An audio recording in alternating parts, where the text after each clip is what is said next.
അവൻ ആ നാട്ടിൽ നിന്ന് വെളി കൊണ്ടുപോയിട്ട് അവന്റെ സൗഖ്യമാക്കിയാൽ മതിയല്ലോ. പക്ഷെ കർത്താവ് കണ്ണിട്ട് ഒരു ഒറ്റ തൂപ്പ്. എല്ലാത്തിനും അർത്ഥമുണ്ടേ. തുപ്പിന് ശേഷം കണ്ണെ തൊട്ടു. എന്നിട്ട് പറഞ്ഞു, നീ ഇപ്പൊ എല്ലാം കാണുന്നുണ്ടോ? അവൻ നേരെ മുകളിലോട്ട് നോക്കി. എന്നിട്ട് അവന്റെ ഉത്തരം പറഞ്ഞു, ഞാനിപ്പോ മനുഷ്യരെ കാണുന്നു, അവര് മരങ്ങളെ പോലെ കാണുന്നു.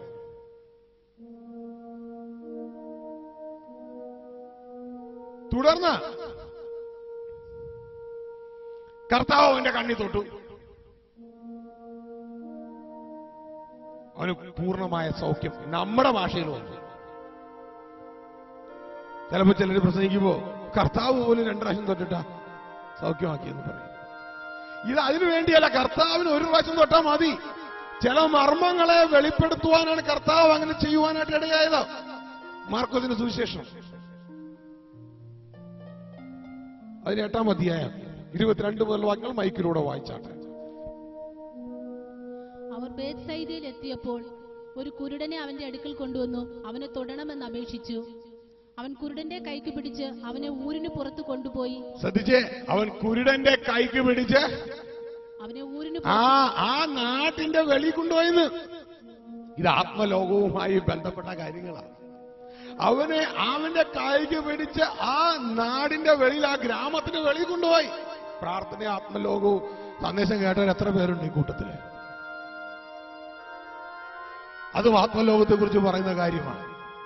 വചനത്തോട് താല്പര്യമുള്ളവരും തങ്ങൾ ഇനി പോകാൻ പോകുന്ന നാട്ടിന്റെ വിശേഷങ്ങൾ അറിയണമെന്ന് ആഗ്രഹമുള്ളവരൊക്കെ അന്ന് കേട്ടാട്ടെ.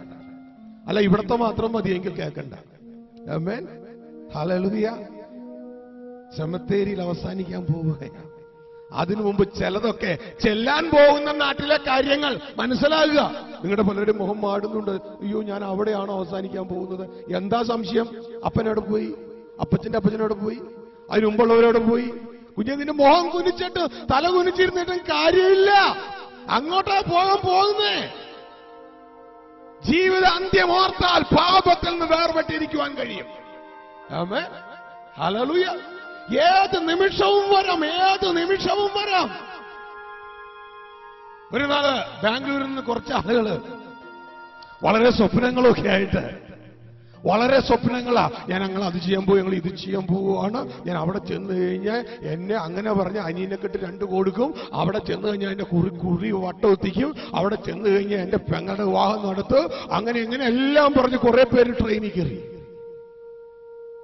അങ്ങനെ സ്വപ്നങ്ങൾ കണ്ട് കണ്ട് യാത്ര ചെയ്യുന്ന ഒരു ട്രെയിൻ പോലെയാ ജീവിതം. ഇത് നിങ്ങൾക്ക് പല സ്വപ്നങ്ങളില്ലേ? അങ്ങനെ സ്വപ്നങ്ങൾ കണ്ട് യാത്ര ചെയ്ത് ഇവരാരും സ്വപ്നം കണ്ടില്ല. ഒരു യാഥാർത്ഥ്യം, ഞാൻ ഒരു ദിവസം ഈ മണ്ണിന്റെ അടിയിലേക്ക് എന്റെ ശരീരം ഇട്ടിട്ട് പോകും. ഇവരിങ്ങനെ യാത്ര ചെയ്ത് എറണാകുളത്തൊക്കെ വന്നപ്പോ സ്വപ്നത്തിന്റെ അളവ് കൂടി. അതിനുശേഷം അടുത്ത ഭാഗത്തേക്ക് സ്വപ്നത്തിന്റെ അളവ് കൂടി. കൊല്ലത്തെത്തിയപ്പോ പോകുന്നു താഴേക്ക്. പെരുമൺ ദുരന്തം. അവരുടെ സ്വപ്നങ്ങൾ എവിടെ അവസാനിച്ചു? വെള്ളത്തിൽ. ബോഡി എടുത്ത് സെമിത്തേരിയിൽ കൊണ്ടിട്ടു. പ്രിയരെ, ചതിക്കപ്പെടരുത്. നാം ഇവിടെ ജീവിക്കാനുള്ളവരല്ല. പിന്നെ പ്രത്യേകിച്ച് നമുക്കായി ഒരു ജീവൻ കർത്താവ് തന്നു, അതിനെ ആർക്കും എടുക്കാനും പറ്റത്തില്ല. പക്ഷെ അതിന് വില കൊടുക്കണം. എനിക്ക് മുമ്പ് പ്രസംഗിച്ച പ്രസംഗൻ എന്തോ പറഞ്ഞതിന്റെ തീം, കർത്താവ് നിങ്ങളുടെ അകത്തൊരു ജീവൻ തന്നിട്ടുണ്ട്, അതിന് വില കൊടുക്ക്. സെമിത്തേരിയിൽ അവസാനിക്കാൻ പോകുന്ന ഈ മർത്യ ശരീരത്തിലല്ല. വിഡ്ഢികളെ പോലെ ഇതിനു വേണ്ടി മാത്രം കർത്താവ് തന്ന 24 മണിക്കൂർ ചെലവാക്കുന്ന അവരെ നോക്കി ദൈവം പറയാണ്, ഈ ലോകത്തിന്റെ ജ്ഞാനം ഭോഷത്വമാണ്. കേൾക്കുമ്പോ സങ്കടം വരും. അതിലും ആകെ വലിയ സങ്കടമാ എന്റെ ദൈവസ്ഥലം. ഞാൻ ഓരോ നിമിഷം കരയുമ്പോഴും നിങ്ങളെ ഓർത്ത് കഴിയുമ്പോ, കർത്താവ് എത്ര പറഞ്ഞാലും ഇവർക്ക് മനസ്സിലാകാത്ത എന്താ? എന്റെ കർത്താവിന് വേണ്ടി ഓടെന്ന് പറഞ്ഞാൽ ഇവർ പോകില്ല. എന്റെ കർത്താവിനെ അനുസരിക്കെന്ന് പറഞ്ഞാൽ ഇവർ അനുസരിക്കത്തില്ല. വചനം കേൾക്കാൻ വരാൻ പറഞ്ഞാൽ ഇവർ വരത്തില്ല. ഞാൻ എന്ത് ചെയ്യും കർത്താവേ? ഓരോരുത്തർക്കും പറയാനുണ്ട്. എന്റെ ഭാര്യ, എന്റെ കുഞ്ഞ്, എന്റെ പ്രിയ കുഞ്ഞ് ചങ്കിലെ ചോര വന്ന് നിന്റെ വീണ്ടെടുത്ത യേശുവിന്റെ കാര്യം ആര് നോക്കും?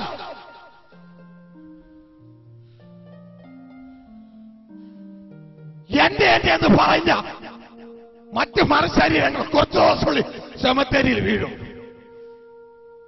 എന്നാൽ ചങ്കിലെ ചോര വന്ന് വീണ്ടെടുത്ത യേശുവിന്റെ അടുക്കലൊക്കെ നാം ചെല്ലാനുള്ള അവിടെ ചെന്ന് എന്നാ പറയും? മോനെ, നിന്റെ സീഡ് ലൈഫിൽ, നിന്റെ വിത്താകുന്ന ലൈഫിൽ ഞാൻ പലതും ഏൽപ്പിച്ചു. എന്തിനാണെന്നറിയാമോ? ആ വിത്തിന്റെ ഉള്ളൊരു ഫലം ഞാൻ വെച്ചിട്ടുണ്ട്. ആ ഫലം വെളിയെടുക്കാൻ ഞാൻ പലപ്പോഴും തെരഞ്ഞു വന്നു. പക്ഷെ ഞാൻ നീയാവുന്ന വിത്തിന്റെ ഉള്ളിൽ വെച്ച ഫലം ഞാൻ കണ്ടില്ല. നീയാവുന്ന വിത്തിന്റെ ഉള്ളിൽ വെച്ച ഫലം ഞാൻ കണ്ടില്ല. പിതാവ് പറഞ്ഞു വെട്ട. ഞാൻ പറഞ്ഞു വേണ്ട വേണ്ട, 1 വർഷം കൂടെ നിൽക്കട്ടെ, 1 വർഷം കൂടെ നിൽക്കട്ടെ. വിത്തിന്റെ ഉള്ളിലുള്ള ഫലം വെളിയിലിറക്കും. എന്റെ മോള് വെളിയിലിറക്കും, എന്റെ മോൻ വെളിയിലിറക്കും. ഞാൻ ചങ്കിലെ ചോര നേടിയ ഇപ്പൊ വെട്ടണ്ട. ഇതുകൊണ്ട് നിന്നു പോണതാ. പക്ഷേ അതിനും ഒരു പീരീഡ് ഉണ്ട്. ആ പീരീഡിന്റെ അപ്പുറം ദൈവം അനുവദിക്കത്തില്ല. ആമേൻ, ഹല്ലേലൂയ. അതുകൊണ്ട് കർത്താവ് എന്തിനറിയും? ഈ വ്യക്തിക്ക് ഒരാവശ്യമുണ്ട്. കാരണം ഈ വ്യക്തിയുടെ കണ്ണുകുരുട. ഇന്ന് സഭയുടെ കണ്ണുകുരുട. സഭയുടെ കോൺസെൻട്രേഷൻ പോണത് ഭൗതിക അനുഗ്രഹങ്ങളിലേക്ക് മാത്രമാ. കൂടുതൽ സഭയുടെ ശുശ്രൂഷ ഭൗതിക അനുഗ്രഹങ്ങൾ കൊടുക്കുന്നത് മാത്രമാ. എന്നാൽ ജനത്തിന്റെ ആവശ്യം ക്രിസ്തുവിന്റെ അടുക്കലേക്ക് ഒരു അത്ഭുതത്തിലേക്ക് കൊണ്ടുവരും. എന്നാൽ അവിടെ കൊണ്ട് അവസാനിക്കരുത്. അത്ഭുതം കുഞ്ഞെ നിന്നെ ക്രിസ്തുവിലേക്ക് നടത്തണോ? ക്രിസ്തുവിന്റെ ഹൃദയത്തിലേക്ക് നടത്തും. അവിടെ എത്ര ദൈവ ഇഷ്ടമിരിക്കുന്നത്. ആരാ ദൈവരാജ്യം അവകാശമാക്കുന്നത്? ഒരാവശ്യമുള്ള വ്യക്തിയല്ല ദൈവരാജ്യം അവകാശമാക്കുന്നത്. അടുത്ത സ്റ്റെപ്പായ ഒരു അത്ഭുതം കണ്ട വ്യക്തിയല്ല ദൈവരാജ്യം അവകാശമാക്കുന്നത്. അതിന്റെ അടുത്ത സ്റ്റെപ്പായ യേശുവിനെ അറിഞ്ഞ വ്യക്തിയല്ല ദൈവരാജ്യം അവകാശമാക്കുന്നത്.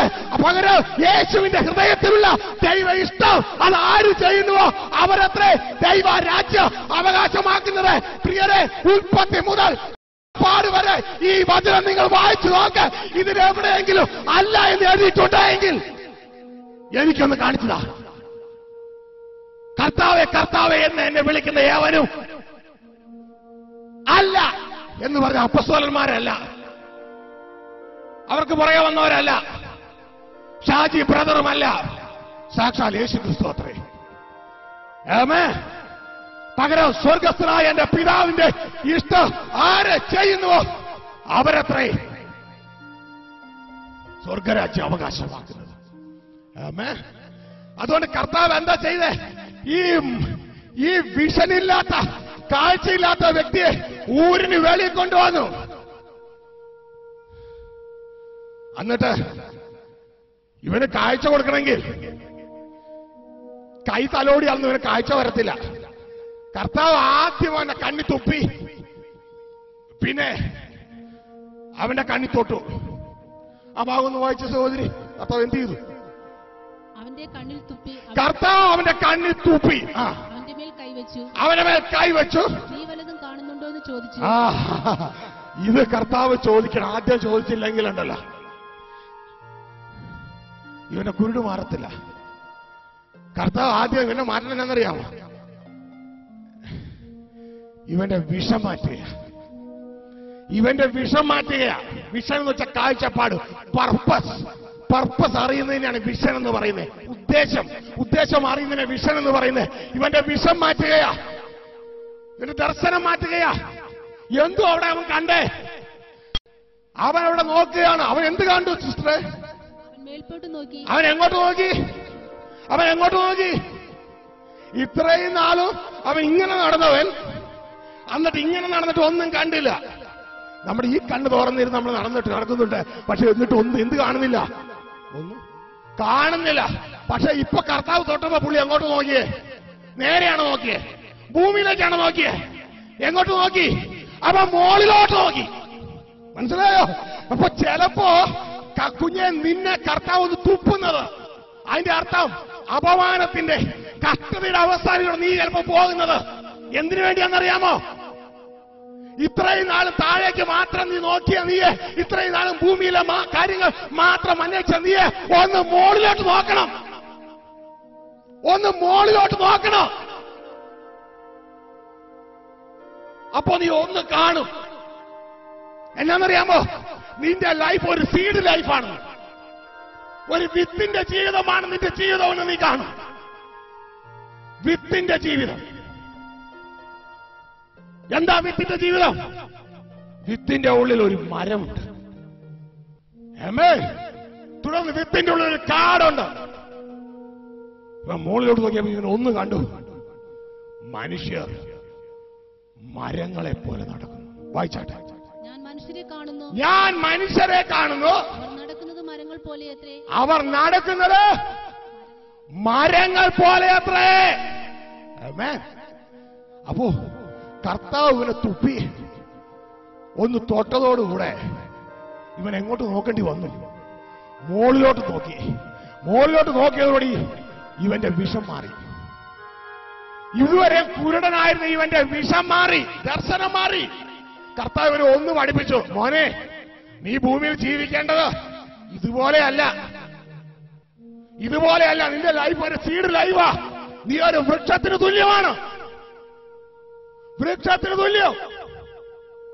ആമേൻ, ഹല്ലേലൂയ. ഇതുകൊണ്ടാണ് ഒരു ഭക്തനെ 1-ാം സങ്കീർത്തനം വൃക്ഷത്തോട് ഉപമിച്ചിരിക്കുന്നത്. അവൻ തക്ക കാലത്ത് അവൻ ഫലം കായ്ക്കും. മനുഷ്യൻ എന്ത് കായ്ക്കണം? ഫലം കായ്ക്കണം. എന്തിന്റെ ഫലം?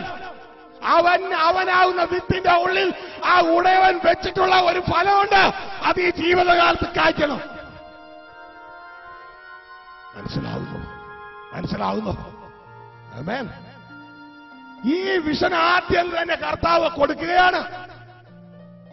ഈ ലോകത്തിലെ അല്ലാത്ത ദൈവമക്കളുടെ വിഷൻ എന്തുവാ? കുരുടാനുള്ള വിഷൻ.